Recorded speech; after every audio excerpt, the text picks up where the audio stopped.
The Rat King by Anonymous.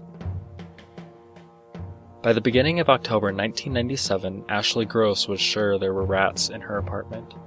More than once, tiny rat droppings had greeted her on her white linoleum bathroom floor. She found one of her dish towels all chewed up into ribbons on the same morning she found a bent fork outside of her bedroom door. Ashley shuddered at the thought of a rat so near to her bedroom before pondering this strange new behavior. She'd never actually had rats before. Ashley wanted traps, the snappy kind. At the hardware store, she went for a brand name, Victor Easy Set Traps, a 12-pack on sale for $25. Ashley set the traps in various corners of her apartment, sneaking one beneath the kitchen sink, one in her closet, and one in her cupboard. However, all of them went unsprung until November 1st, when Ashley woke up to find the small corpse of a rat broken in the metal vise of one of her traps. Strangely though, the rat had been picked clean of its meat. The term Rat King is used to describe a giant tangle of rats all knotted together by their tails.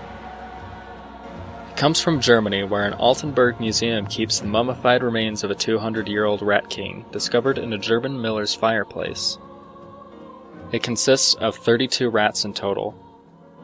In German folklore, a rat king is considered a very bad omen. Ashley didn't know any of this when she discovered the dried remains of 13 rats knotted together by their tails, neatly hidden between her bookshelf and the wall on December 4th. Here's a picture of a rat king for reference. There was one major difference between this rat king and the one Ashley found. None of the rats in this rat king had much flesh left hanging from their skeletons, like the trapped rat Ashley had found earlier. When she regained her nerve, she turned a garbage bag inside out, placed it over the mass of tiny bodies, and tried to scoop them up into the bag while avoiding touching the rats at all costs. That's how she cleaned it up. Ashley worked for a corporate catering company called Catering Casual. As the end of December loomed overhead, business became busier and busier. Her 9-to-5, Sundays and Mondays off job stretched into a grueling marathon of 12-hour days as it did every year around the holiday season. By December 22, 1997, Ashley Gross had worked 15 consecutive days. She went to bed completely exhausted. The sound of scraping woke her up.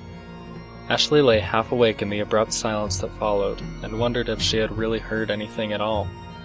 As she listened, she was torn between going back to sleep and checking out the apartment to see if something really had made a noise.